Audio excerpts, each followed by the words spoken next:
हाथ में माइक, आंखों पर काला चश्मा और फिर काठमांडू के मेयर से सीधे नेपाल के प्रधानमंत्री की कमान। यह कहानी किसी फिल्म की नहीं है, यह कहानी नेपाल की है, यह कहानी बालेन शाह की है।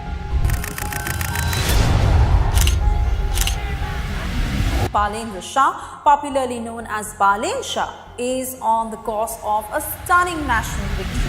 वो 35 साल का लड़का जो कुछ साल पहले दिन में इंजीनियरिंग के नक्शे बनाता था, रात में स्टेज पर रैप गाता था, फिर जनता ने उसे काठमांडू का मेयर बनाया और अब जिनजी के साथ मिलकर वो नेपाल का प्रधानमंत्री बनने वाला है। बालेन शाह ने नेपाल में वो सियासी जलजला लाया है जिसने दिल्ली से लेकर बीजिंग और वॉशिंगटन तक के होश उड़ा दिए, क्योंकि वो नेपाल जिसकी पॉलिटिक्स एक जुरासिक पार्क की तरह बन गई थी, जहां दशकों से वही पुराने और भारी भरकम सियासी डायनासोर उलट पुलट कर हुकूमत कर रहे थे, वहां इस 35 साल के लड़के ने उनके सबसे मजबूत किलों को ढहा दिया।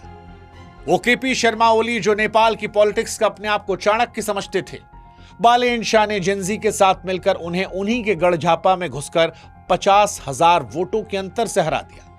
और इसीलिए दुनिया को आज नेपाल के इस नए चेहरे में ज़ेलेंस्की दिख रहा है, एक कलाकार जो कला की दुनिया से निकलकर नेपाल की सियासत का नायक बन गया। तो भारत के अंदर लोग अपनी अपनी विचारधाराओं के अक्ष से उन्हें देख रहे हैं। कोई उन्हें केजरीवाल बना रहा है जो सिस्टम को अंदर से हैक करने का हुनर बता रहा है, कोई राहुल गांधी कह रहा है जिसने सत्ता के दिग्गजों से सीधे टकराने की दिलेरी दिखाई, तो किसी ने कहा कि ये तो मोदी जैसा है जो कट्टर राष्ट्रवाद को साथ लेकर चलता है और युवाओं को दीवाना बना रहा है। कुछ और आगे बढ़े, कहा ये तो नेपाल के योगी हैं क्योंकि इन्होंने भी बुलडोजर चलवाया था भूमाफियाओं पर। लेकिन कुल मिलाकर कहानी बालेन शाह की बड़ी दिलचस्प है और इसीलिए आज इस कहानी में हम आपको बताएंगे कैसे बालेन शाह ने नेपाल के इन सियासी डायनासोरों का युग हमेशा के लिए खत्म किया, कैसे इनका इंडिया कर्नाटक से कनेक्शन है। सवाल यह भी कि बालेन शाह का नेपाल का प्रधानमंत्री बनना क्या भारत के लिए गेम चेंजर होगा या टेंशन, क्या ये प्रो इंडिया होंगे या एंटी इंडिया, और कैसे बालेन शाह के प्रधानमंत्री बनने से बीजिंग और चाइना जो है वो परेशान है। ये सारी कहानी आज हम आपको बताएंगे, लेकिन इस कहानी की शुरुआत करें उससे पहले नेपाल की जनता को बहुत बहुत बधाई, नेपाल में हमारे प्रशंसकों को बधाई। सवाल जवाब का सिलसिला शुरू करें उससे पहले हम चाहते हैं कि आप हमारे व्हाट्सएप चैनल से जरूर जुड़ें ताकि हमारा आपका रिश्ता और मजबूत हो। लिंक हमने डिस्क्रिप्शन में दे रखा है, कमेंट सेक्शन में दे रखा है। उम्मीद करते हैं कि जैसे हम नेपाल का साथ देते हैं, नेपाल और भारत के लोग हमारा साथ देंगे और बड़ी संख्या में व्हाट्सएप से जुड़ेंगे। अब सवाल पहला, क्या बालेन शाह की जीत जो है वो उन 77 युवाओं के बलिदान और उनके पुराने रैप की जीत है? देखिए, बालेन शाह की ये जीत केवल चुनावी आंकड़ों का खेल नहीं है, ये नेपाल की उन गलियों का दर्द है जहां युवाओं ने एक बेहतर भविष्य का सपना देखा था। सितंबर 2025 में नेपाल की जिनजी क्रांति सभी को याद है। सड़कों पर हजारों लाखों युवा उतरे थे, गोलियां चली थी, 77 बेगुनाहों की मौत हुई थी। बालेन शाह ने उस समय महलों में बैठने के बजाय सड़कों पर इन युवाओं का हाथ थामा था, उनकी आवाज बने थे।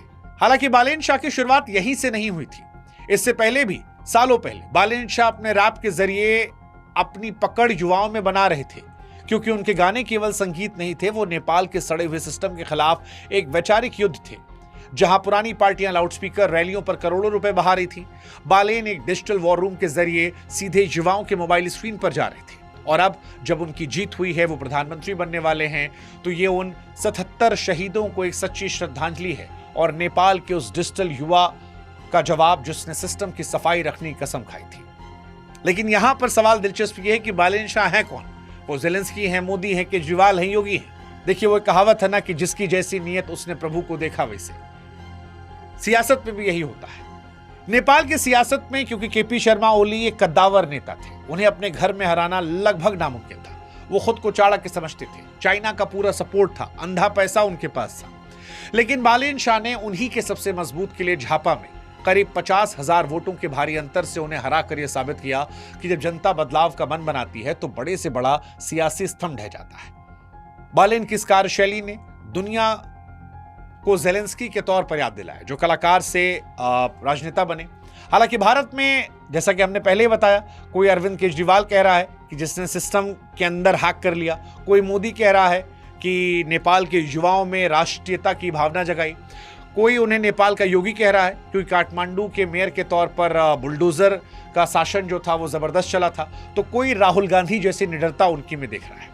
कुल मिलाकर कहें तो उनकी इस कड़क छवि और बेखौफ अंदाज ने भूमाफियाओं के पसीने छुड़ा दिए और आम जनता को फिलहाल ये उम्मीद दी है कि अब उनकी पहुंच सिस्टम तक है। अब सिस्टम केवल पैसों का नहीं है, अब केवल राजा का बेटा राजा नहीं बनेगा, जो जनता का बेटा होगा वो राजा बन जाएगा। हालांकि इसने चाइना को झटका दे दिया है।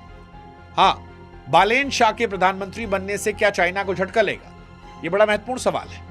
बालेन शाह के इस उदय ने केवल काठमांडू की गलियों में नहीं बल्कि बीजिंग के गलियारों में भी खलबली मचाई है, क्योंकि केपी शर्मा ओली को हमेशा से चीन का बहुत भरोसेमंद माना गया। चीन ने ओली कार्यकाल में नेपाल में भारी निवेश किया और उन्हें एक प्रो चाइना ढाल की तरह इस्तेमाल किया, लेकिन बालेन शाह की जीत ने चीन के उन तमाम समीकरणों को एक झटके में बिगाड़ दिया।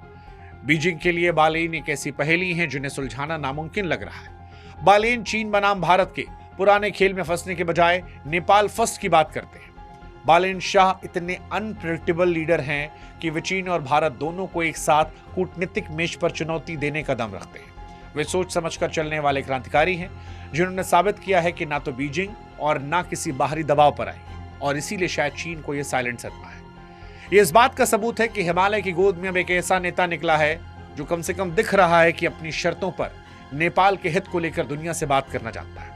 भारत में भी बालेन शाह के प्रधानमंत्री बनने को लेकर लोग खुश हैं उनके कर्नाटक कनेक्शन की वजह से, लेकिन सवाल यह है कि वो प्रो इंडिया होंगे या एंटी इंडिया।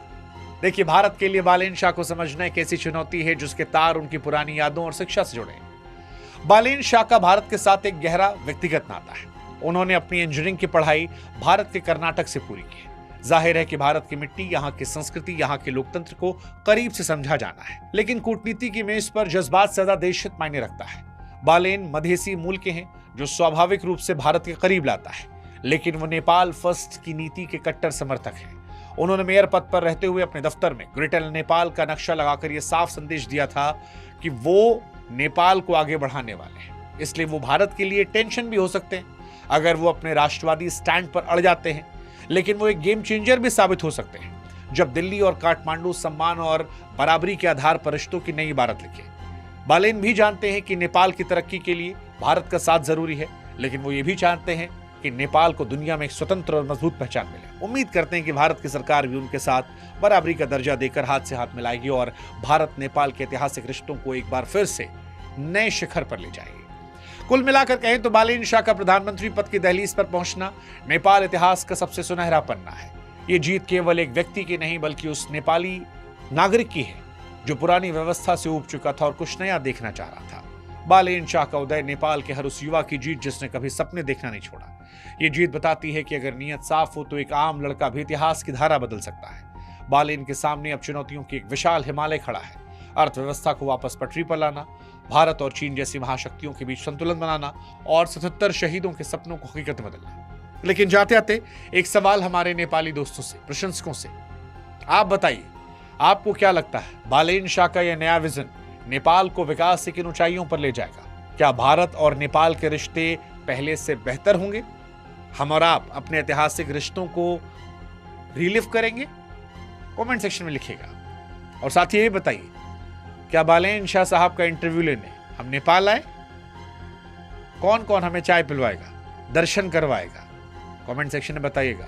अगर आप के जवाब दिल जीतने वाले रहे तो नेपाल आने का विचार हम भी बढ़ाएंगे। बालेन शाह से लेकर पशुपतिनाथ तक के दर्शन करने आएंगे। जय भारत, जय नेपाल, जय पशुपतिनाथ।